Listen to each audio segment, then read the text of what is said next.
finals day, and Neil Robertson is the first player to book his place in the last four. Breaks of 72, 114, 120, 118 and 79. All mean he's beaten Xiao Guodong by 5 frames to 4. Real thrill it was. And we've still got another match coming up in just a moment. Maguire takes on Trump. We'll tell you about that in just a moment. The road to the Winter Olympics, all, of course, live right here on Eurosport continues. You've got the biathlon. It's the IBU World Cup. That's tomorrow morning at 10:45. That's live on Eurosport 2.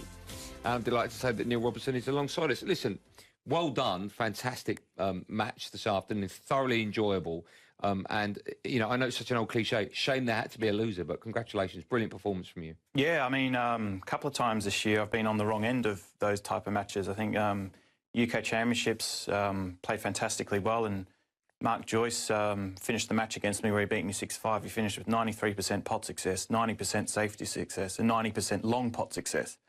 And, you know, so, and again, I ran into another juggernaut that just wouldn't be budged out of the way, and I had to produce my best snooker to win. We were talking beforehand about the fact that you've had pressure on you all season to try and get into the top 16 for the Masters. That's now over. That's gone. Has that taken some of the pressure off you?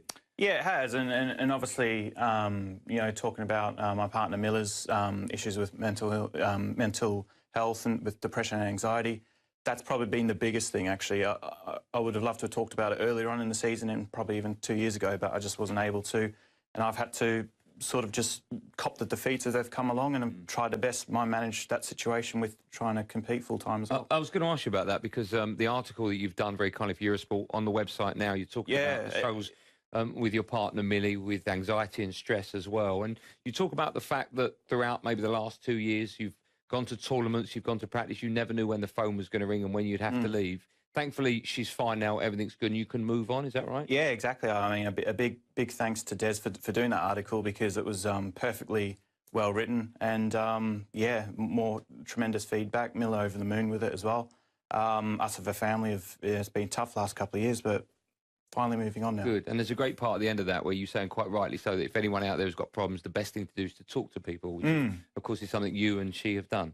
Yeah, absolutely. I think probably would have been better off doing it a couple of years ago, but you just don't know, and especially if it was probably me, I would have been able to, I think, but because it was her, it wouldn't have been fair to bring that on her, but it was her idea to actually talk about it in the first place, and the support's been overwhelming. For, you know, Stephen Fry, who suffers with depression as well, has come out and talked to us, and yeah, it's just been incredible, really. Well, had she watched this afternoon, her heart would have well and truly been in her mouth, because at 4-4, it looked anyone's game. You're both putting balls for fun. Then, of course, we went to a final frame decider, and Neil, what a way to start a final frame decider. What a long red. Yeah, it's a shot I've practiced quite a lot, and in some ways it's easy for the fact that all you're doing is just trying to cue the ball straight. And this was a great shot. This was a better shot. This was a much better shot because I had to screw it with bottom left-hand side to hold for the black. And yeah, at that point I felt really good, as long as I could sort of get a good split off the pack on the blue. And I was a little bit lucky because I maybe played it a little bit too soft off the blue. But yeah, over the moon to make a frame-winning break in the decider. You've made 8 centuries now in this tournament. I did it in York, and it didn't do me any favours. No, lost in the last 32 with 8 centuries. There. I mean, look, I mean, we've been through that. The match with Mark Joyce was very unlucky to have lost. I thought I was commentating on it, and you just didn't really, you know, occasionally people play like that against you when you least need it, but you knocked in those 3 centuries in a row and 2 matches in a row. Yeah. I know your scoring's good, and today, I know you like your stats, as we've seen. You've missed 8 attempted pots in 9 frames. That's pretty good. Yeah, yeah. I mean, you know, the last couple of months I've been practicing so hard, and you know, when I say I'm a better player than what I was 2 years ago when I last won the UK, I really mean that.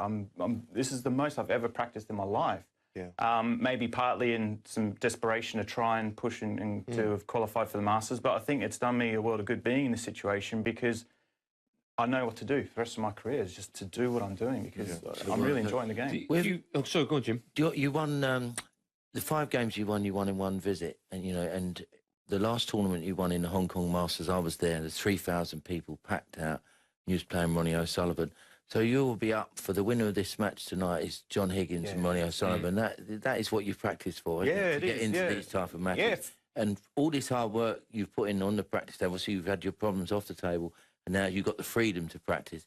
Tomorrow night, when he plays Ronnie or John Higgins, is what you practice for. It'll be a fantastic game. Yeah, for sure. It's what you always dream of, one table set up with one of those two legends of the game. I've been fortunate enough to be involved in some amazing tussles with them. I've copped a couple of hidings off them, as most people do, but you know, I've sort of had some really good results against them as well.